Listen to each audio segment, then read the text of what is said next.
Los qumranitas, ¿quiénes eran y cuál es su legado? Mire, los qumranitas fueron una comunidad judía que vivió en el desierto de Judea, cerca del Mar Muerto, en un lugar conocido como Qumran. Se cree que fueron parte de los esenios. Es un grupo judío que se apartó del templo de Jerusalén por considerar que el sacerdocio estaba realmente corrupto y que sus prácticas pues sencillamente no eran correctas y que la situación social de Jerusalén pues mostraba una gran decadencia espiritual. Los qumranitas muy probablemente surgieron en el siglo II a.C. durante el período asmoneo, o sea, durante la etapa de los 400 años de silencio entre el profeta Malaquías y el Evangelio de Mateo, un periodo en que Dios no levantó profeta en Israel, siendo esta una etapa en la cual los conflictos entre fariseos y saduceos llevaron a algunos judíos a separarse y vivir de manera estricta según la ley dada por Dios a Moisés. Y entre sus principales creencias y prácticas estaban las siguientes. En primer lugar, el rechazo al sacerdocio oficial del templo, al que ellos sencillamente consideraban como ilegítimo. En segundo lugar, practicaban una vida comunitaria muy austera y monástica, o sea, como una especie de monjes. En tercer lugar, creían en la existencia de dos Mesías. Atención con esto.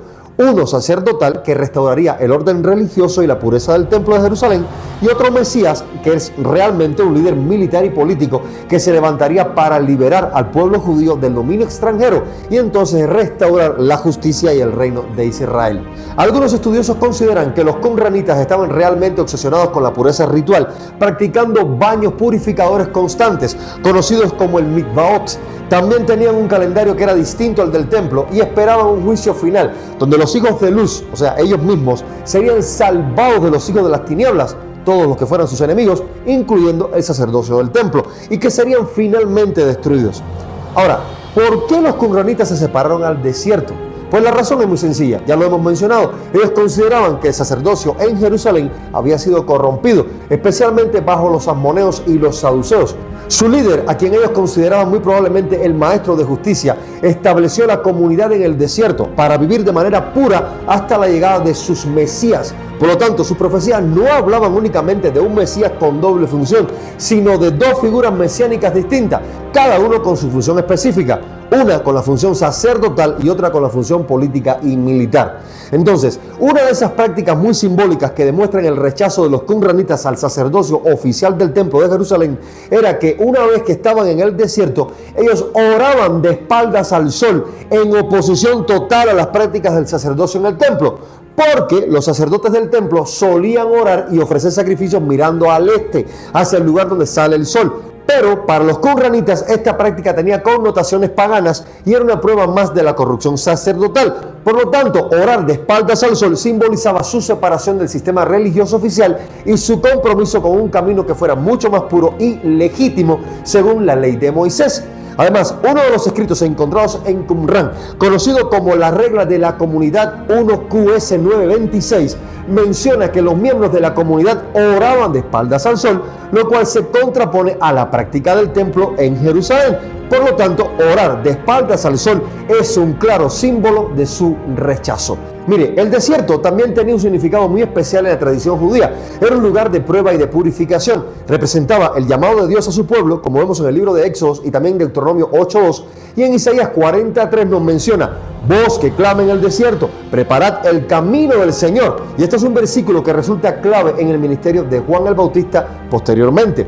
Pero la pregunta en realidad sería, viendo las condiciones de vida de los qumranitas y la vida que tuvo Juan el Bautista, ¿acaso habrá alguna relación entre ellos? Mire, algunos estudiosos han debatido si Juan el Bautista en realidad tuvo contacto con los qumranitas, porque de hecho existen similitudes muy marcadas en las prácticas de ambos. Por ejemplo, ambos vivían en el desierto, ambos predicaban la llegada del juicio de Dios, también practicaban rituales de purificación con agua y ambos condenaban la corrupción del sacerdocio en Jerusalén. Pero también hay diferencias entre Juan y los qumranitas. Por ejemplo, los qumranitas vivían en una comunidad aislada, mientras que Juan predicaba activamente al pueblo. Los qumranitas esperaban a dos Mesías, el sacerdotal y el real, pero Juan sencillamente reconoció a Jesús como el único Mesías. El bautismo de Juan era un acto único de arrepentimiento, mientras que los qumranitas practicaban abluciones, o sea, lavamientos y purificaciones diarias. Entonces, si bien no hay evidencias directas de que Juan el Bautista haya sido parte de los qumranitas, qumranitas o haya tenido contacto con ellos, pero es muy probable que sí haya conocido sus enseñanzas y que su vida en el desierto haya sido también influenciada por ellos. Sin embargo, la misión encomendada por Dios a Juan el Bautista estaba más allá del hecho de que Juan hubiese conocido o pasado tiempo con los qumranitas, ya que lo que Juan habría de llevar a cabo tenía un propósito divino que estaba previamente definido incluso desde antes del nacimiento de Juan. Ahora, ¿cuál es la importancia y el legado histórico, cultural y religioso dejado por los esenios o qumranitas? Mire, en el año 1947, un joven pastor beduino árabe llamado Muhammad ed-Dib y sus compañeros, mientras buscaban una cabra que se había perdido cerca de la cueva 1 de Qumran, en la región desértica del noroeste del Mar Muerto, uno de estos hombres que estaban ahí lanzó una piedra dentro de una cueva y escuchó un sonido como de algo que se estaba rompiendo. Entonces, sorprendidos, entraron a investigar y ¡voilá! Ahí estaba la gran sorpresa. Encontraron unas vasijas de barro que contenían antiguos rollos de pergamino. Y este, mis amados, fue sencillamente el descubrimiento inicial de una serie de hallazgos de muchísimos rollos que estaban en estas cuevas que estaban cercanas a la cueva número 1 de Qumran, lo que llevó a encontrar aproximadamente 900 textos en total que comprendían Biblias hebreas, fragmentos de libros apócrifos y muchos otros textos religiosos, algunos de los cuales déjeme decirle que datan de entre el siglo III a.C. y el siglo I después de Cristo. Todos estos documentos en realidad han sido fundamentales para el estudio de la Biblia, ya que incluyen algunos de los manuscritos más antiguos del Antiguo Testamento y textos que revelan las creencias de una comunidad judía que vivió en el desierto de Judea. Y aunque déjeme decirle que el nombre de los esenios no aparece en estos rollos, las descripciones de la comunidad de Qumran sí coinciden con los historiadores, como por ejemplo Flavio Josefo y algunos de ellos, como también Filón de Alejandría, que escribieron sobre estas personas que vivían en Qumran. Ahora, ¿cuál es realmente el contenido de estos rollos que fueron encontrados en el Mar Muerto? Mire, como ya lo he mencionado, los rollos incluyen más de 900 manuscritos que se pueden dividir en 3 categorías principales. La primera de ellas son los textos bíblicos, que contienen copia de casi todos los libros del Antiguo Testamento, excepto del libro de Esther. En segundo lugar, el gran rollo de Isaías, que es la copia completa más antigua que se conoce de este libro. El segundo grupo es el de los textos apócrifos y pseudoepígrafos, que son escritos que no están incluidos en la Biblia hebrea, como es el caso del libro de Enoc y el testamento de los 12 patriarcas. Y el tercer grupo, mis amados, pues son los textos comunitarios y teológicos, la regla de la comunidad que describe específicamente cuáles eran las normas y creencias del grupo de Qumran. Y además hay un rollo conocido como el rollo de la guerra, que habla de una batalla final entre los hijos de la luz y los hijos de las tinieblas. Pero déjeme decirle que también hay comentarios sobre libros bíblicos, como es el Pesher de Habacuc, que interpreta las escrituras, pero en clave profética.